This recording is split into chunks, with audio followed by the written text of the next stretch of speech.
Welcome to Dark Feed, where once you find the feed, it finds you. My name's not important. What matters is that everything I'm about to tell you is real. Every name, every detail, every body, forgotten by most, buried under ice and time, but not gone. This is the story of Robert Hansen, a mild-mannered baker from Anchorage, Alaska. He made cinnamon rolls in the morning and hunted women at night. No one suspected him. For over a decade, he led two lives. One that smelled like sugar and yeast, and one that reeked of rot, blood, and dirt. The media called him the Butcher Baker, but that name doesn't do him justice. Let's go back. Anchorage, Alaska, 1970s. If you've never been there, let me paint a picture. It's cold. Not just winter cold. It's isolation cold. Remote, dark, quiet. The kind of place where a scream doesn't echo. It just disappears into the woods. Back then, Anchorage was a kind of last chance town. A place where people went to get away from their pasts. Where law enforcement was spread thin, and a lot of things went unnoticed on purpose. Robert Hansen fit in perfectly. He was forgettable. Balding, glasses, a soft stutter when he talked. The kind of man you'd buy a pie from and never think about again. He owned a small bakery on 9th Avenue. Regulars said he was polite, quiet, liked to fish, liked to hunt. He was married, had kids, a nice little house on the edge of town. He blended in. That was his first weapon, being invisible. But Hansen had a past. Born in Esterville, Iowa, in 1939, his father was strict, overbearing, a Danish immigrant who demanded discipline and perfection. Hansen didn't get affection. He got expectations. He was small, weak. He had acne so severe it left scars. And he stuttered badly. Kids mocked him. Girls avoided him. Teachers overlooked him. He learned early what it felt like to be powerless. Angry, alone. At night, he'd lie awake, fantasizing. Not about popularity or success, but revenge. He started small. At 21, he burned down a school bus garage, just to watch it burn. He got caught, spent time in jail. By the time he got to Alaska, he'd already been arrested for theft, attempted abduction, and assault.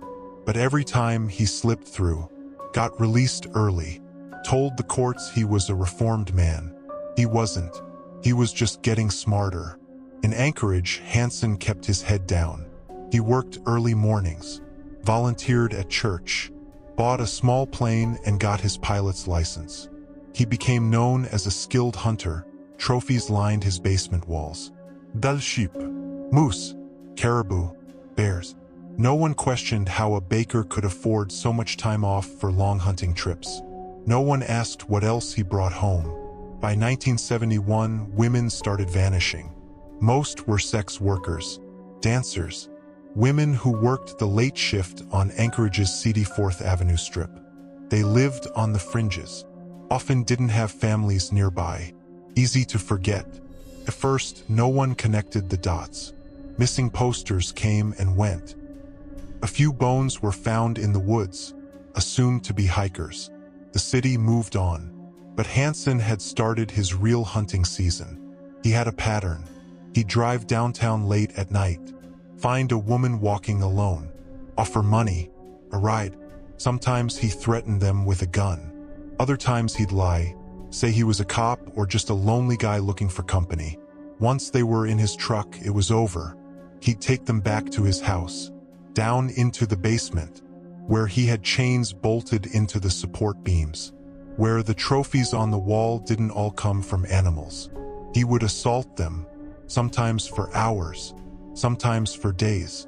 Then he'd blindfold them, tell them he was taking them home, but instead, he flew them into the Alaskan wilderness, miles from the nearest road. No cell service, no help, just trees, wind, and silence. There he'd untie them, give them a head start, and then he'd hunt them like game. He had a hunting rifle, a knife, a sense of calm that only the truly evil can muster. Some tried to run, some begged, some just froze. None of them made it out. At least, almost none. There was one. Her name was Cindy Paulson, and she would change everything. But we're not there yet. For now, all Anchorage saw was a quiet man who baked bread and shot moose. Family man, a churchgoer. No one was looking for a monster in a white apron. And Hansen knew it. He started keeping souvenirs, jewelry, IDs, sometimes shoes. He buried his victims in remote spots, places only a skilled bush pilot could reach. He marked their locations on a homemade map. Each red X was a life taken, a name never spoken again. That map would eventually help police uncover over 20 graves. But at the time, it was his secret, his record, his scoreboard. In 1980, a construction crew found a shallow grave in the Nick River area. The remains of a young woman. No ID, no missing person match. A second body showed up months later. Then a third. All women, all discarded like garbage. Still no suspects, no leads. Hansen kept smiling, kept baking. He was even arrested for theft again, but got off with a slap on the wrist. He told the judge he had issues with compulsion. They believed him. No one connected the baker to the bones in the woods. But he was getting sloppy. And soon, someone would escape. Someone who wouldn't just survive, but expose everything. We'll get to that. But let me ask you something. How many people do you think Robert Hansen killed? The official number is 17, but the map showed at least 24 marks. Some experts believe it's higher. Maybe 30, maybe more. We'll never really know, because the Alaskan wild doesn't give back all its secrets. And some graves are too deep to find. But here's what we do know. He hunted people, and he enjoyed it. Not in a frenzy, not in some manic outburst, but methodically, patiently, like a man gutting a fish. This was a man who got up at 4 a.m. to make dough and buried bodies before dinner. This was a man who told his wife he needed a hunting trip and returned home with blood on his boots and a smile on his face.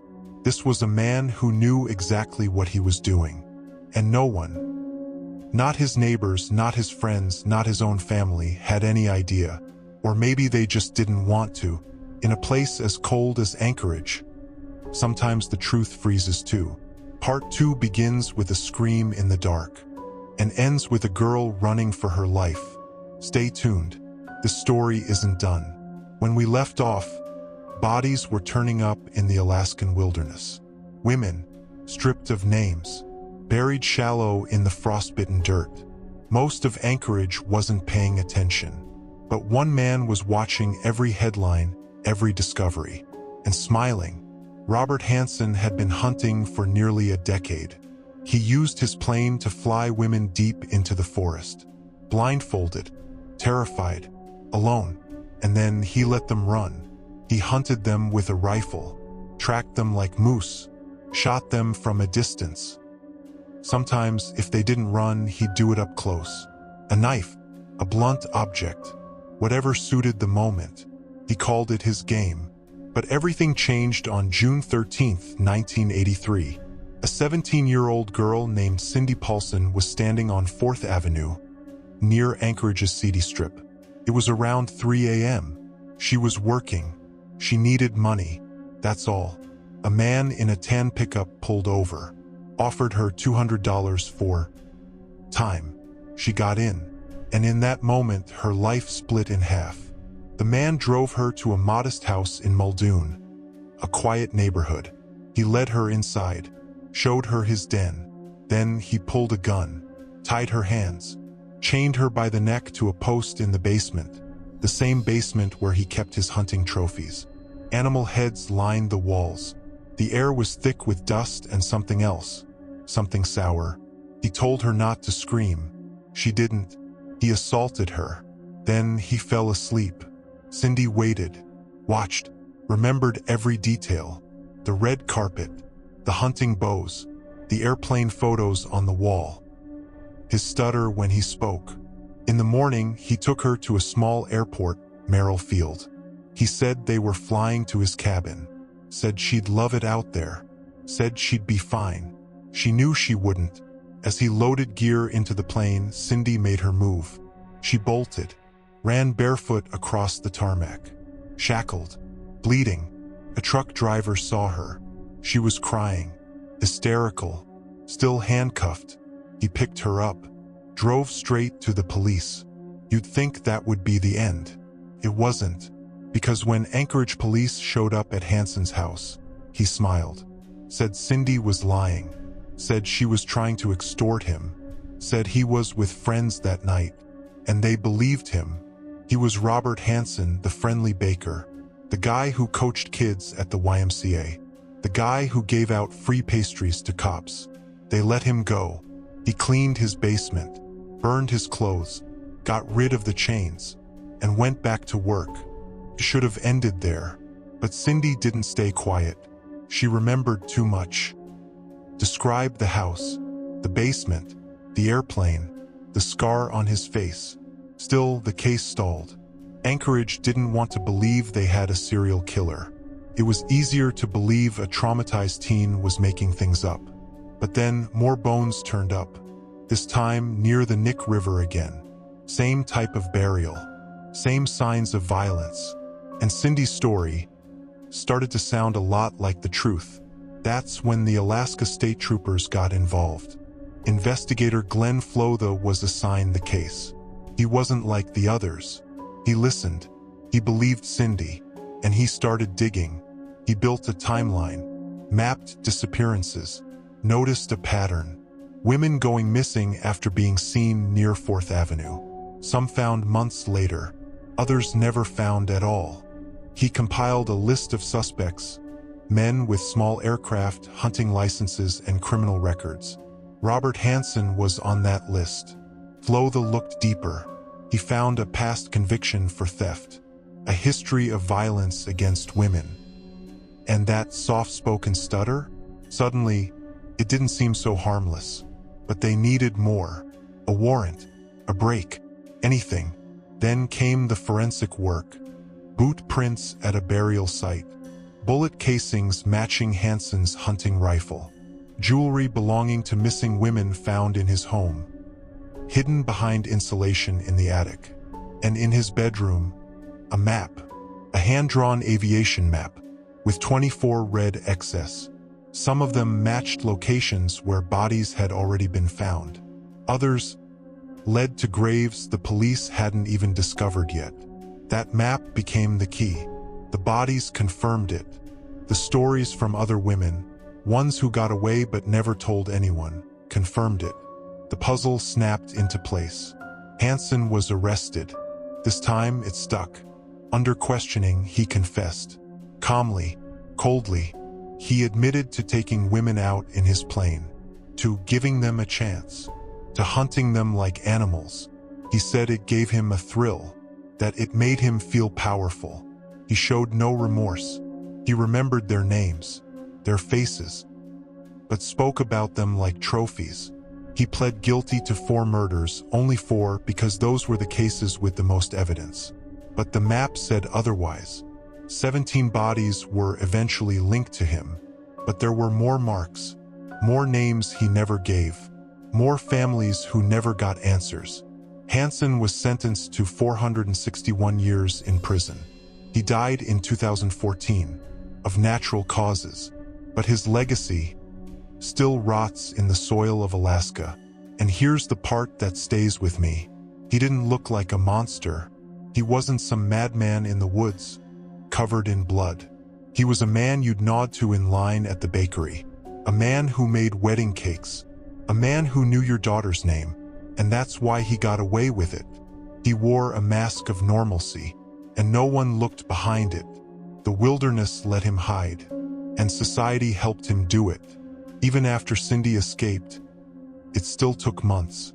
Even after bones turned up, people still hesitated. They wanted to believe he was just the baker, just a stuttering, quiet man. But underneath was a predator, one who built his own hunting ground, one who made the forest bleed. And if not for one girl, he might never have been caught.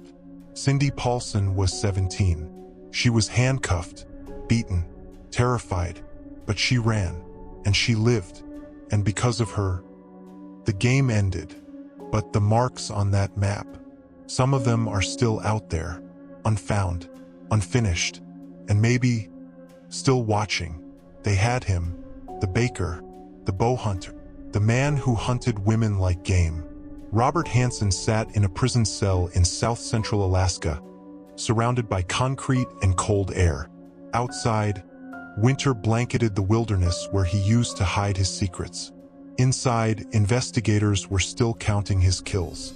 The map Hansen kept, that hand-drawn aviation chart with 24 red XS, became the most important piece of evidence in Alaska's criminal history. It was a death ledger, a record of where he buried them, where he hunted them, where he left what was left of them. But there was a problem. Only 17 graves had been found. 7 XS had no bodies. And Robert Hansen wasn't talking. He claimed he didn't remember, said it had been too long, said some girls got away. Others, he said, just disappeared. But investigators didn't buy it. They believed every X marked a kill. So they started digging. State troopers, forensic teams, and dogs trained to detect decomposition were flown to the points on the map. Some were deep in the Matanuska Valley. Others were barely accessible by plane. One was on a remote sandbar near the Susitna River. They found clothing fragments. They found jewelry, but in several locations, no bones. No skulls. Nothing, just disturbed earth. Maybe they were taken by animals. Maybe they were buried deeper. Or maybe Hansen marked those XS as kills he never got to finish. We'll never know. But it doesn't end there. One X on the map pointed to a stretch of land so remote it took helicopters to reach. When they arrived, they found it, the cabin. Not some cozy hunting lodge. It was a single-room shack made of rotting plywood and sheet metal. Inside, there was a mattress on the floor, nails sticking out of the walls, a makeshift table with rope, duct tape, and rusted tools. It smelled like rot. There was no food, no firewood, no signs of normal human life. Only one thing suggested this place was ever used at all. Blood. On the wood. On the mattress. On the floorboards. Old.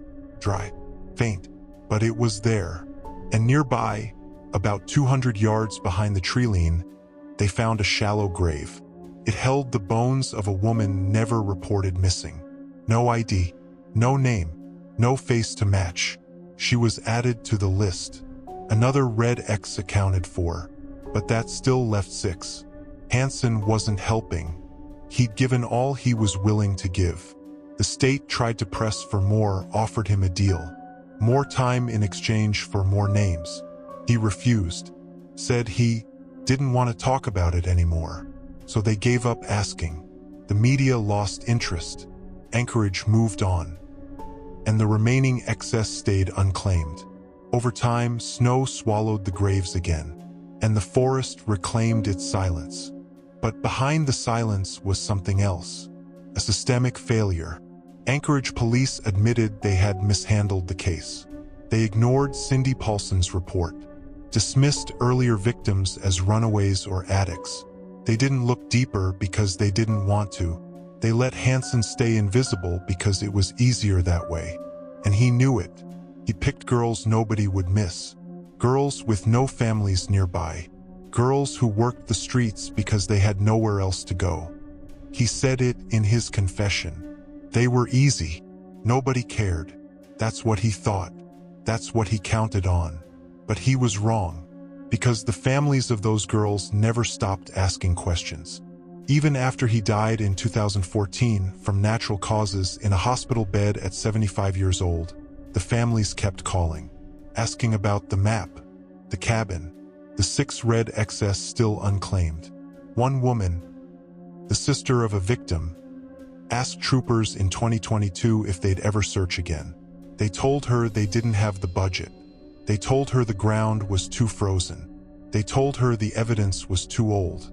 She didn't accept that. She flew to Anchorage herself, tried to find one of the spots on the map. She hiked 5 miles through snow with a guide. She didn't find a body, but she found a shoe, torn, buried near a fire pit. The laces had been cut.